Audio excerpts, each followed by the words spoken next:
আসন্ন ত্রয়োদশ জাতীয় সংসদ নির্বাচনকে সামনে রেখে সারা দেশে প্রার্থীদের মধ্যে প্রতীক বরাদ্দ কার্যক্রম শেষ হয়েছে।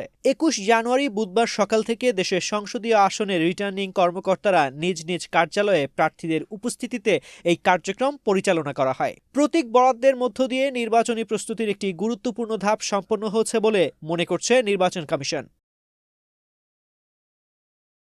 নির্বাচন কমিশনের নির্ধারিত সময়সূচি অনুযায়ী প্রতীক বরাদ্দ কার্যক্রম উন্মুক্ত ও স্বচ্ছ প্রক্রিয়ায় সম্পন্ন করা হয়। স্যান্ডেলিনা সো, রূপচর্চায় আভিজাত্য। দলীয় প্রার্থীদের ক্ষেত্রে সংশ্লিষ্ট রাজনৈতিক দলের জন্য সংরক্ষিত প্রতীক বরাদ্দ দেওয়া ও স্বতন্ত্র প্রার্থীদের ক্ষেত্রে লটারির মাধ্যমে প্রতীক নির্ধারণ করা হয়।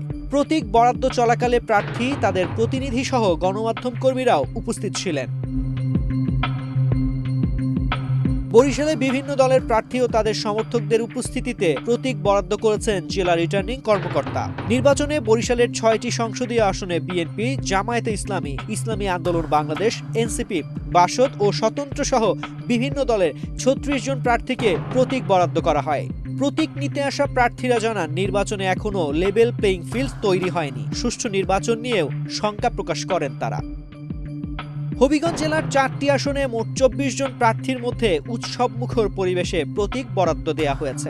সকালে জেলা প্রশাসক কার্যালয়ে জেলা রিটার্নিং অফিসার ও জেলা প্রশাসক আবু হাসনাত মোহাম্মদ আরেফিন প্রার্থীদের মধ্যে প্রতীক বরাদ্দ দেন। পরে প্রার্থীরা প্রতীক পেয়ে উৎসাহ উদ্দীপনার মাধ্যমে দলীয় নেতাকর্মীদের নিয়ে মাঠে নেমে পড়েন। এছাড়া চাঁপাই নবাবগঞ্জের ৩ আসনে ১৬ প্রার্থী, গোপালগঞ্জের ৩টি সংসদীয় আসনের ২৮ প্রার্থীদের হাতে প্রতীক বরাদ্দ করা হয়েছে। রাজবাড়ীর ২টি আসনে ১২ জন, নেত্রকোনার ৫টি আসনে ২৪ জন, মানিকগঞ্জের ৩টি আসনে ১৯ জন এবং খাগড়াছড়িতে ১১ জন বৈধ প্রার্থী প্রতীক বরাদ্দ পেয়েছেন।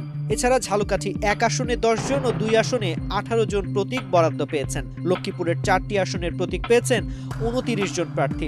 নওগাঁ ৬ আসনে ৩২ জন ও নোয়াখালীর ৬টি নির্বাচনী আসনে বিভিন্ন দলের ৪৭ জন প্রতিদ্বন্দ্বী প্রার্থীর মধ্যে প্রতীক বরাদ্দ দেওয়া হয়েছে। দুপুরে তথ্য জানান জেলা প্রশাসক মোহাম্মদ শফিকুল ইসলাম। প্রতীক বরাদ্দ পাওয়ার পরপরই অনেক প্রার্থী নির্বাচনী প্রচারণার প্রস্তুতি শুরু করেছেন। ব্যানার, পোস্টার, লিফলেট ছাপানোর পাশাপাশি সামাজিক যোগাযোগ মাধ্যমে প্রচারণা চালানোর পরিকল্পনা করছেন তারা। নির্বাচনী এলাকাগুলোতে ইতিমধ্যে পোস্টার লাগানো ও কর্মী সমর্থকদের নিয়ে গণসংযোগের প্রস্তুতিও লক্ষ্য করা যাচ্ছে। এদিকে প্রতীক বরাদ্দ কার্যক্রমকে ঘিরে যে কোনো ধরনের বিশৃঙ্খলা এড়াতে রিটার্নিং কর্মকর্তার কার্যালয়গুলোতে বাড়তি আইন শৃঙ্খলা বাহিনী মোতায়েন করা হয়েছে। নির্বাচন কমিশন জানিয়েছে, প্রতীক বরাদ্দ থেকে শুরু করে ভোট গ্রহণ পর্যন্ত পুরো নির্বাচন প্রক্রিয়া সুষ্ঠু, শান্তিপূর্ণ ও গ্রহণযোগ্য করতে সব ধরনের প্রস্তুতি নেওয়া হয়েছে।